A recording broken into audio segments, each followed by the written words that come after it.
تو میں کر رہا تھا کہ ابلیس لعین جن ہے، وہ فرشتہ نہیں ہے،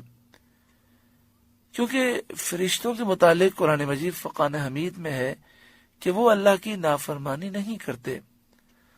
سورہ تحریم آیت نمبر 6، 28واں پارہ،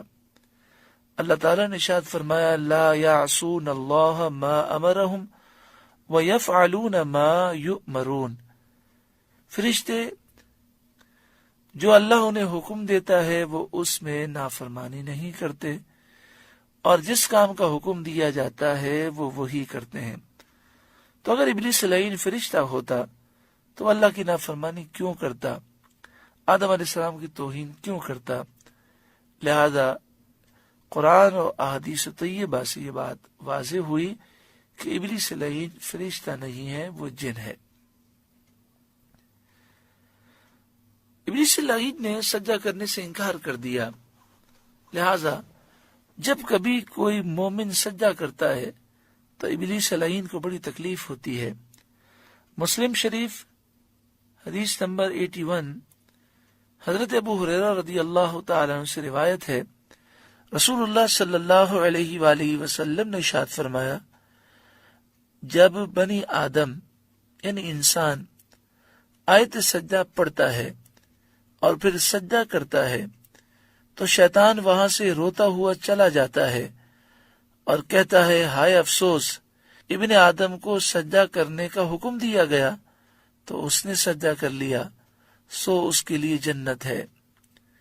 اور مجھے سجدے کا حکم دیا گیا تو میں نے نافرمانی کی، سو میرے لیے جہنم ہے۔ اس حدیث پاک میں اس بات کا ذکر ہے جب انسان آیت سجدہ پڑھتا ہے اور سجدہ کرتا ہے تو یہ بات یاد رکھیں کہ آیت سجدہ پڑھنے سے یا سننے سے سجدہ تلاوت واجب ہو جاتا ہے، فوراً کریں تو یہ افضل ہے، اور بعد میں بھی کر سکتے ہیں، لیکن بھی یاد رکھنا چاہیے اور یہ سجدہ ضرور کرنا چاہیے۔ سجدہ تلاوت کرنے کا طریقہ یہ ہے کہ کھڑے ہو کر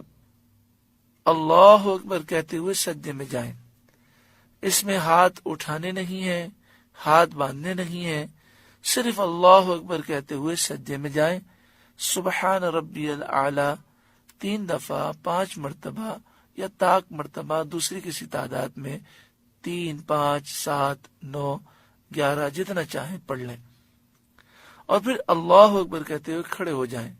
سجدہ کرنے کے بعد اتحیات نہیں پڑھنی، سلام نہیں پھیرنا، کھڑے ہو کر سجدے میں جائیں اور پھر سجدہ کر کے دوبارہ کھڑے ہو جائیں، یہ افضل ہے۔ بیٹھے بیٹھے سجدے میں جا سکتے ہیں اور سجدہ کر کے دوبارہ بیٹھ سکتے ہیں۔ ایک ساتھ ایک سے زائد سجدے بھی کر سکتے ہیں، جیسے کسی نے پورا قرآن پاک مکمل کیا، 14 سجدے اس پر ہیں تو ایک ساتھ وہ 14 سجدے کر سکتا ہے۔ آگے ارشاد فرمایا وَقُلْنَا يَا آدَمُ اسْكُنْ أَنْتَ وَزَوْجُكَ الْجَنَّةَ، اور ہم نے فرمایا اے آدم آپ اور آپ کی زوجہ اس جنت میں رہیں، وَكُلَا مِنْهَا رَغَدًا حَيْثُ شِئْتُمَا،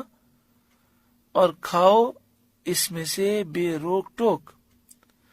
جہاں آپ کا جی چاہے، وَلَا تَقْرَبَا هَذِهِ الشَّجَرَةَ، مگر اس درخت کے پاس نہ جانا، فَتَكُونَا مِنَ الظَّالِمِينَ، کہ حد سے بڑھنے والوں میں سے ہو جاؤ گے۔ اس آیت کریمہ میں اس بات کا ذکر ہے کہ پھر اللہ تبارک و تعالی نے آدم علیہ السلام کو جنت عطا فرمائی، اور پھر جنت میں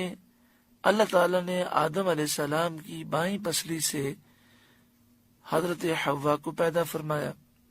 اور ان دونوں کو حکم دیا گیا کہ جنت ہی میں رہو، کھاؤ پیو بلا روک ٹوک،